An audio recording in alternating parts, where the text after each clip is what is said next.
నమస్తే, welcome to 99 TV updates చూద్దాం. UPSC chairman doctor Manoj సోనీతో తెలంగాణ సీఎం రేవంత్ రెడ్డి సమావేశమయ్యారు. సీఎంతో పాటు మంత్రి ఉత్తమ్ కుమార్ రెడ్డి, తెలంగాణ చీఫ్ సెక్రటరీ శాంతకుమారి ఈ సమావేశంలో పాల్గొన్నారు. తెలంగాణ పబ్లిక్ సర్వీస్ కమిషన్ ద్వారా నిర్వహించే పరీక్షలకు సంబంధించి ఈ మీటింగ్లో చర్చిస్తారు. యూపీఎస్సీ నిర్వహిస్తున్న పరీక్షల విధానాన్ని అధ్యయనం చేయనున్నారు.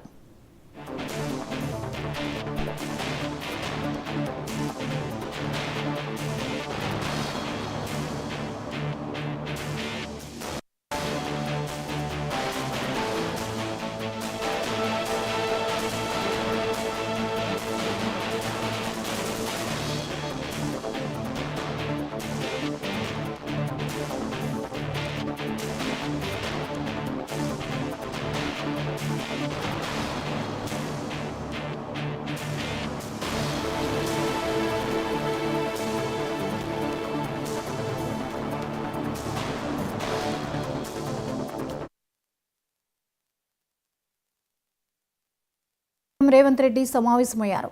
సీఎంతో పాటు మంత్రి ఉత్తమ్ కుమార్ రెడ్డి, తెలంగాణ చీఫ్ సెక్రటరీ శాంతకుమారి ఈ సమావేశంలో పాల్గొన్నారు. తెలంగాణ పబ్లిక్ సర్వీస్ కమిషన్ ద్వారా నిర్వహించే పరీక్షలకు సంబంధించి ఈ మీటింగ్లో చర్చిస్తారు.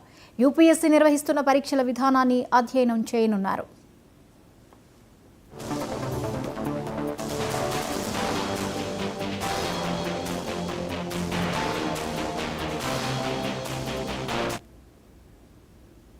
ఇక ఈ అంశంపై మరిన్ని అప్డేట్స్ ని మా ఇన్పుట్ ఎడిటర్ నవీన్ అందిస్తారు. నవీన్, చెప్పండి, యూపీఎస్సీ చైర్మన్ తో తెలంగాణ సీఎం రేవంత్ రెడ్డి భేటీగా మనకు తెలుస్తోంది, వివరాలు ఏంటి?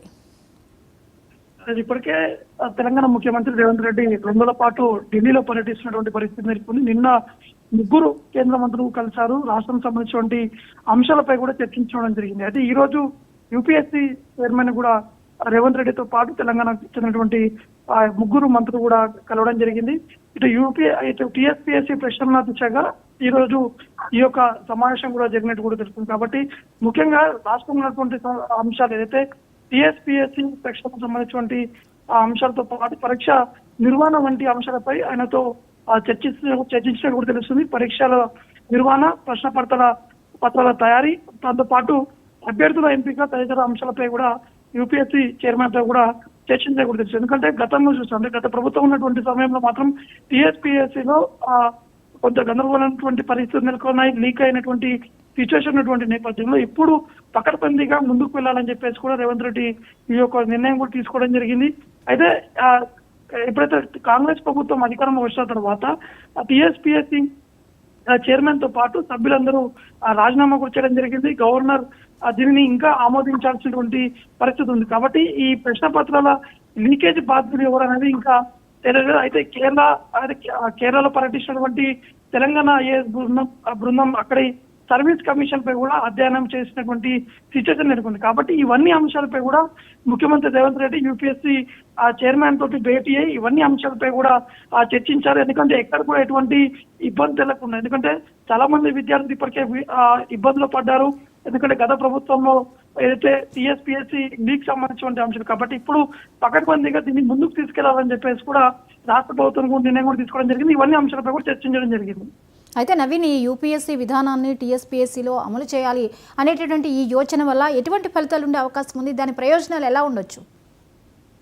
ఖచ్చితంగా అంటే యూపీఎస్సీ చైర్మన్ కొన్ని విధి విధానం అంటే దానికి సంబంధించినటువంటి కండిషన్స్ కావచ్చు, ఏ విధంగా ముందుకు వెళ్తే బాగుంటుంది, ఇతర రాష్ట్రాల్లో ఏ విధంగా కొనసాగుతుంది సంబంధించినటువంటి అంశాలపై కూడా లోతుగా విశ్లేషించడం కూడా తెలుస్తుంది. దాంతో పాటు ఈ యొక్క సమావేశానికి మాత్రం ఉత్తమ్ కుమార్ రెడ్డితో పాటు వడ్డీ కూడా హాజరైనటువంటి పరిస్థితి నెలకొంది. అయితే అటు సిఎస్ శాంతకుమారి కూడా ఈ యొక్క సమావేశం కూడా వారు హాజరయ్యారు.